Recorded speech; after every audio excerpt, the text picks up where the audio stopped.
The medieval era is depicted in the film as it occurs in England. The stunning daughter of the king, Lady Marian, is first introduced to us at the beginning of the film. She is singing sweetly while inside the royal restroom. Bromhild, her maid, comes up to her at that same moment and tells her to get dressed. Lady Marian is seen wearing a chastity lock when she emerges from the bathtub. It comes out that the lock was a precautionary measure taken by her father, the king, to keep her safe from malicious people. Marian has been frantically looking for a man who can unlock her lock, but the key has long since been misplaced. The following scene shows a group of males dancing to hip-hop tunes. In a song, one of the dancers describes how Prince John and his sheriff have gained control of England and are taxing the populace unfairly and heavily. The movie's protagonist, Robin Hood, is first introduced elsewhere in Jerusalem's Khalil prison. He is being escorted to the most notorious cell in the prison after being arrested for participating in the Crusades. One of the soldiers there questions him about his destination, but Robin declines to reply. The guard then uses a tongue loosener to punish him as a result. Robin does not change, though. The weary guard shackles Robin to his knees while announcing that he will return for more questioning. Following his departure, the two inmates make introductions and quickly become friends. Asniz is detained for no other reason than jaywalking, whereas Robin is incarcerated for a major offense. They quickly devise a strategy to free themselves from their chains and strike the metal bar. Fortunately, the bar snaps, allowing them to free themselves. The pair then releases everyone in the cell, and they all jointly make their way out of the ventilation system. In the following scene, Robin thanks Asniz for assisting him in escaping when they are both on the beach. He offers to aid him in whatever way he can as a symbol of friendship. When Asniz hears this, he pulls a photo of his kid Achu out of his pocket. He then gives him a picture of Robin and asks him to watch for his son, who is now in England. Asniz responds that Achu is an exchange student when Robin, who is perplexed, inquires as to how Achu ended up in England. Being a man of his word, Robin makes a commitment to take care of Achu before leaving the area. However, he swims the entire distance from Jerusalem to England rather than taking a boat like a regular person would. He arrives, mounts a horse, and rides out in the direction of his home. Unexpectedly, he witnesses some troops abusing an African youngster as he travels. Given that there are no other Africans in the vicinity, Robin immediately determines that it is Achu. In his haste to save the boy, he fights all the troops by himself using his superb combat abilities. The two then mount the horse and ride over to Robin's house, Locksley Hall. Sadly, when they arrive, they discover a man towing the house away. Robin confronts the man and demands an explanation out of him in a fury. The man just delivers him a parchment, which Robin reads to learn that Prince John has taken possession of his home because he didn't pay his taxes on time. Even though Robin makes every effort to argue that because he was imprisoned in Jerusalem, it was impossible for him to pay the taxes, the man ignores him and takes the house. Robin notices his blind servant, Blinken, as he saunters around the area forlorn. The two are delighted to finally meet, yet as soon as Robin learns that his father has died away, he becomes distraught. Even worse, according to Blinken, while he was abroad, his mother, brothers, dog, cat, and goldfish perished. Blinken pulls out a pendant as the two continue their conversation, telling Robin that it was his father's final present to him. Blinken responds that it contains the secret to the greatest treasure in all of the land when Robin inquires what is within. Robin eventually introduces Achu and Blinken to one another. A youngster runs at them from the woods as the group is conversing. The youngster responds that the sheriff of Rottingham is pursuing him after Robin, being the nice man that he is, inquires as to what is wrong. The sheriff quickly shows along with his soldiers and demands the boy be returned, but Robin is unwilling to give him up. The two fight as a result, and at the conclusion of the altercation, Robin degrades the sheriff in front of everyone. He promises to exact revenge on Prince John before sending the gang on their way. Later, Prince John meets the sheriff of Rottingham, who informs him that Robin is pursuing them. In this passage, we learn that Prince John is in charge of the realm because his brother, the king, has left to participate in the Crusades. He is taxing people heavily for his own gain, as opposed to being a just and compassionate leader like his brother. John is understandably alarmed by the news and immediately begins to think of solutions. When he can't solve the problem, he goes to the dungeons to consult his witch, Latrine. John tells his witch everything and asks her for advice on how to stop Robin. Latrine agrees to help, but in exchange she asks John to help her get in touch with the sheriff, her crush. The prince concurs despite being certain that the sheriff will never approach the witch. In another location, Little John the Giant stops Robin and his group on a bridge as they are making their way to the castle. Little John insists that they must first pay the toll levy before Robin will permit them to pass. Robin declines, and the two engage in a stick battle. Despite his modest stature, Robin manages to overpower the behemoth and pushes him into the dwindling river nearby. Unexpectedly, Little John begins drowning in the puddle despite not knowing how to swim. Robin is initially surprised, but when Little John keeps stumbling, he helps him up. With this, he gains the giant's confidence and integrates him into the group. Little John calls his best friend Will, who also happens to be an expert with daggers, before he leaves. His crazy dagger techniques allow him to cut through anything while it is in the air. Following the introductions, the 5 individuals set off towards Prince John's castle. Prince John and the sheriff are partying inside the castle at the same time. Lady Marian, John's niece, soon joins the group and takes in the festivities. The sheriff, who is enamored with Marian's attractiveness, begins to flirt with her right once, but she ignores him. Robin suddenly bursts inside, slinging a dead hog over his shoulder, and places it on the throne table. The intrusion makes John and the sheriff furious, but Lady Marian, unexpectedly, is impressed.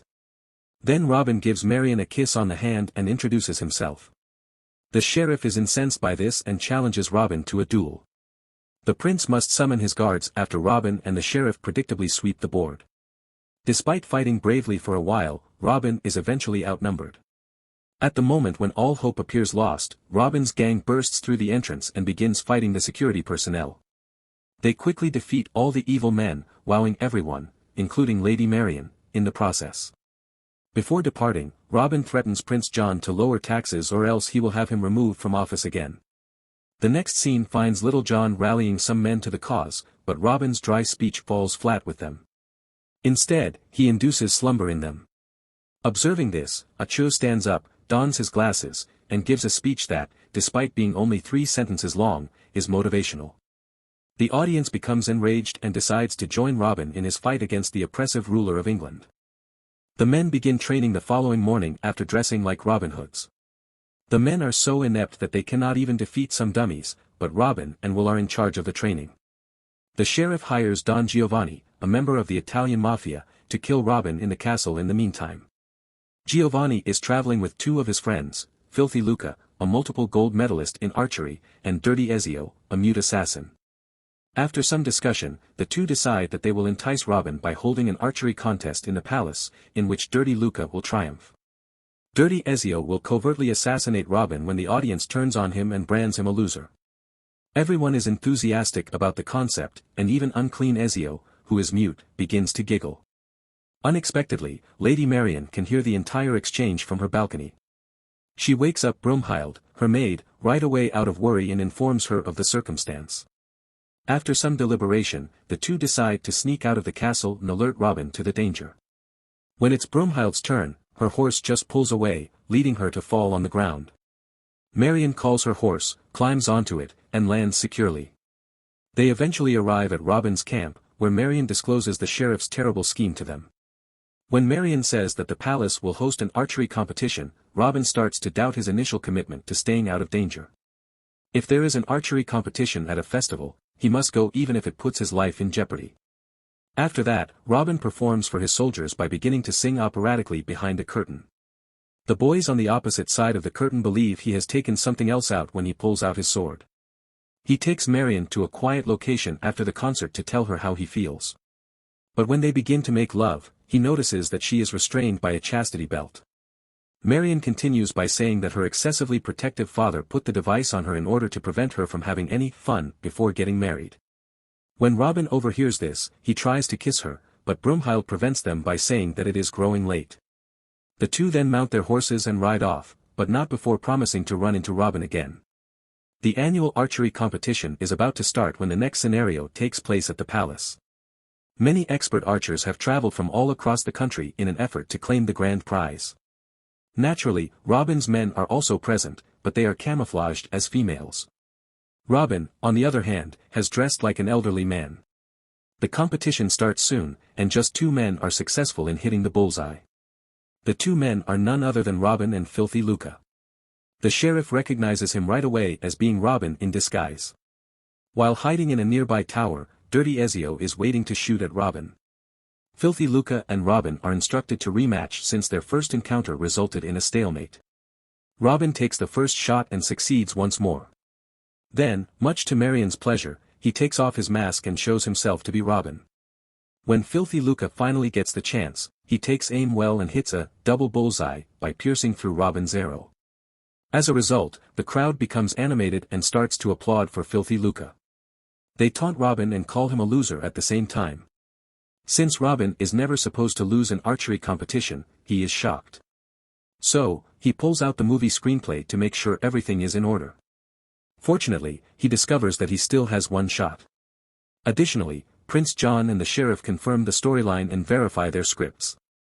Without waiting, Robin draws his arrow. However, Filthy Luca pushes him just as he is about to shoot, causing Robin to send his arrow upward. Unexpectedly, the arrow shoots past the entire crowd and falls on the target, giving him the victory. This demonstrates that screenwriters will do anything to ensure the success of their heroes. During Robin's victory celebration, the sheriff, who is jealous, orders his men to arrest and kill him. Lady Marion is concerned about this and promises to wed the sheriff, but only if he releases Robin. The sheriff agrees to the proposal and departs to get ready for the nuptials. Just in case Marion changes her mind, a hangman hangs Robin in the following scene. Soon after, Marion, who is elegantly attired for the occasion, and the sheriff show there along with a minister. She is joined by Prince John, her uncle. The wedding ceremony starts as Robin observes it all take place. When it comes to Marion, she hesitates, but the sheriff readily accepts his vows. This presents an opportunity for Achu, who uses an arrow to cut Robin loose. As a result, Robin's soldiers and the guards engage in a fierce combat. In the midst of the commotion, the sheriff snatches Marion and drags her into his room where he makes an effort at making out with her. He discovers the chastity lock on her as he continues to deflower her, though. The sheriff introduces a drilling equipment and makes a determined attempt to pick the lock, but it is ineffective. The sheriff accepts Robin's challenge to a duel as soon as she enters the room. As the two converse back and forth, Robin's pendant breaks and a key falls out of it.